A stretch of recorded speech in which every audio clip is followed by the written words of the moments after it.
Hello children, welcome to 9th Chemistry online classes. Is matter around us pure? In this chapter, in the last class we studied two methods of separation. They are simple distillation and fractional distillation. Simple distillation is used for the separation of components of a mixture containing two miscible liquids that boil without decomposition and have sufficient difference in their boiling points. To separate a mixture of two or more miscible liquids for which the difference in boiling points is less than 25 Kelvin, we use fractional distillation. And using this process, we can separate the fractions from petroleum products and the separation of different gases from air.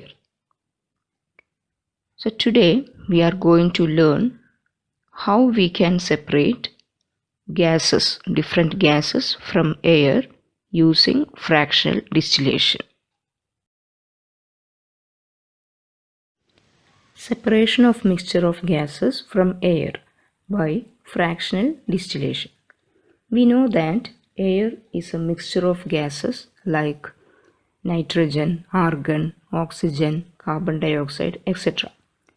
So we can call it as air is a homogeneous mixture because all gases are in uniform composition. But any smoke or dust particles in air, we can call air is a heterogeneous mixture because some physically distinct parts are there. And these gases, the different gases, are separated from the air using fractional distillation.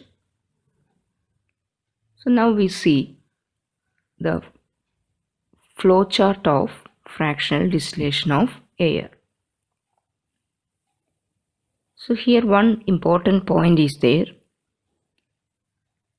These gases are separated from one another by the process of fractional distillation of liquid air because the different gases of air have different boiling points. Okay, these all gases have different boiling points. So that is the basic principle of this fractional distillation. Is all content or all components have different boiling points. Now we will see. So first you can see the air. So air is in the gaseous form. Compress and cool by increasing pressure and decreasing temperature. Increasing pressure and decreasing temperature, air goes to, or gaseous air change to liquid air. Allow to warm up slowly in fractional distillation column. Gases get separated at different heights. Okay, so at 196 degrees Celsius, nitrogen separate. Minus 186 degrees Celsius, argon separate out. And minus 183 degrees Celsius, oxygen separate. So by different boiling points, these all gases are separated out from the fractional distillation column.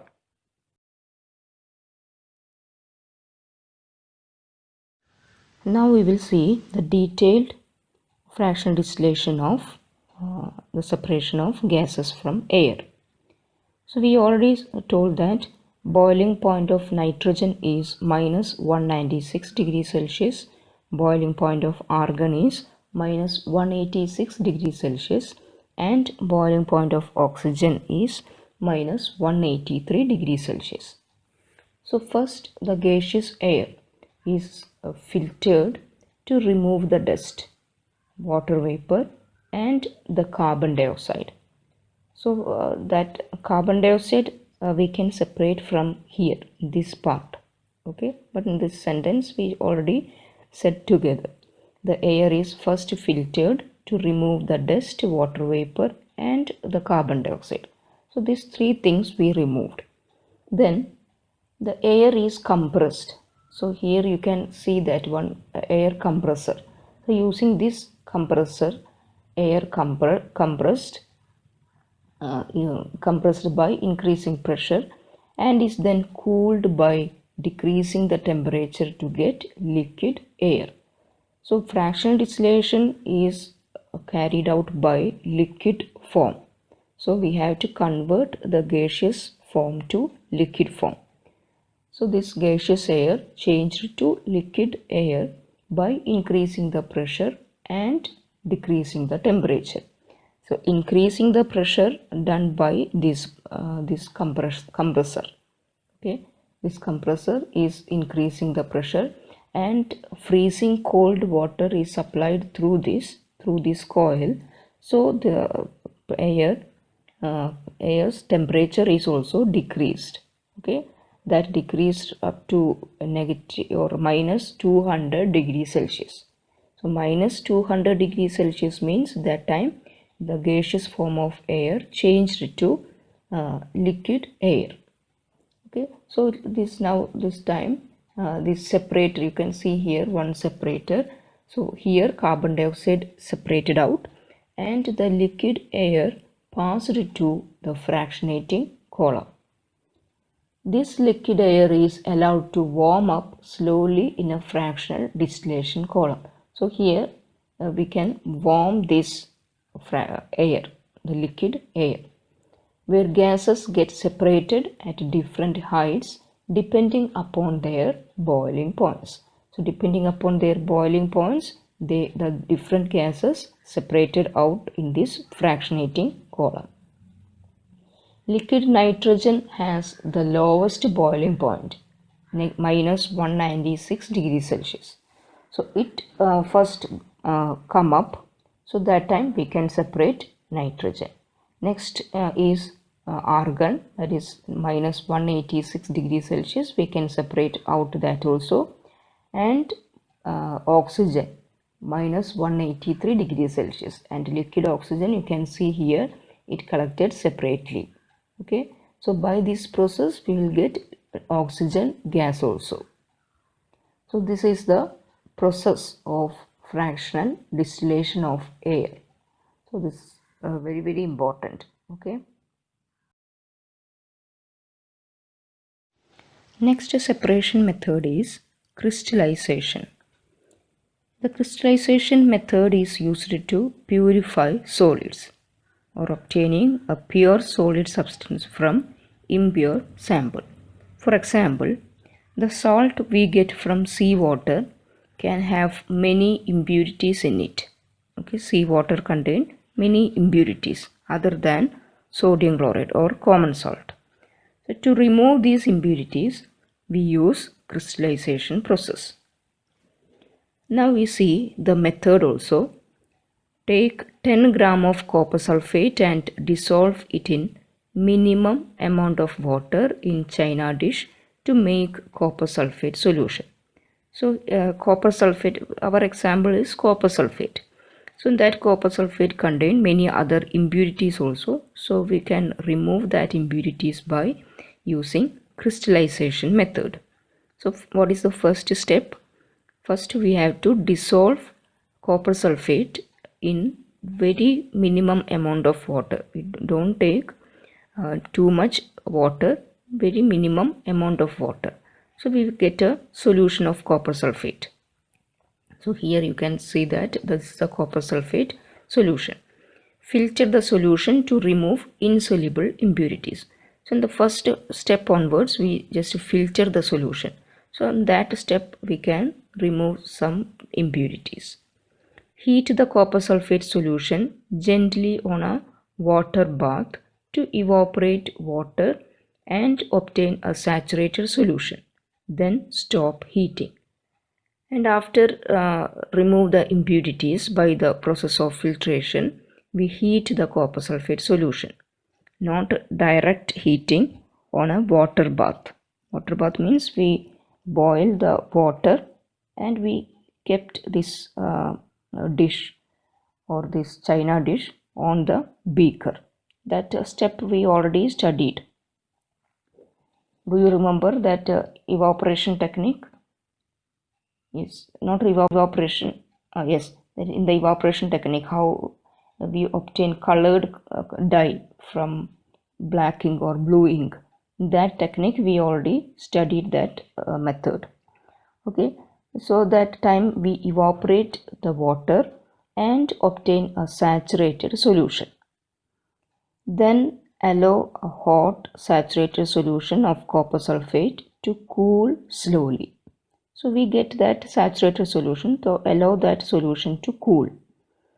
So we'll get what? Crystals of pure copper sulfate. So we get crystals. Impurities remain behind the solution. Separate the copper sulfate crystals from solution by filtration and dry. So these are the process of crystallization. So crystallization process is used to obtaining a pure solid substance from impure sample. Okay, so first dissolve the sample copper sulfate or any sample in water, minimum amount of water, and using the water bath we evaporate, and excess amount of water evaporate, and we get a saturated solution, and allow that saturated solution for some time, and we get the crystals of pure substance. This is the process of crystallization.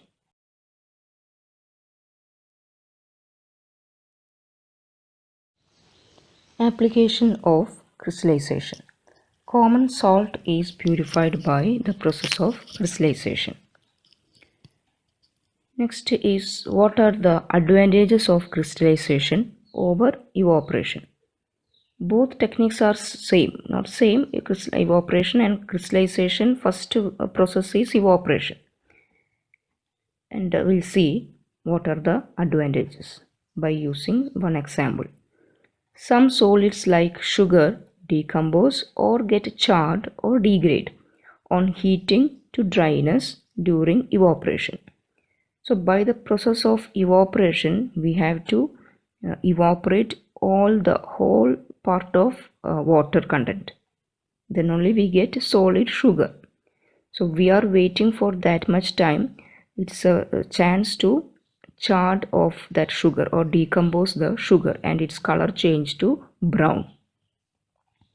But when we are using this crystallization method, no such problem. Okay, decomposition will not happen, because after evaporate more liquid, we just keep that thing for cooling, and we get the crystals of solid or sugar solid. So that is the first advantage. And the second one, the soluble impurities do not get removed in the process of evaporation. So some impurities are soluble in this mixture. So by the process of evaporation, we cannot separate that impurities. But in the process of crystallization, we can remove all the impurities. So these are the two advantages of crystallization over evaporation. So this question is very, very important.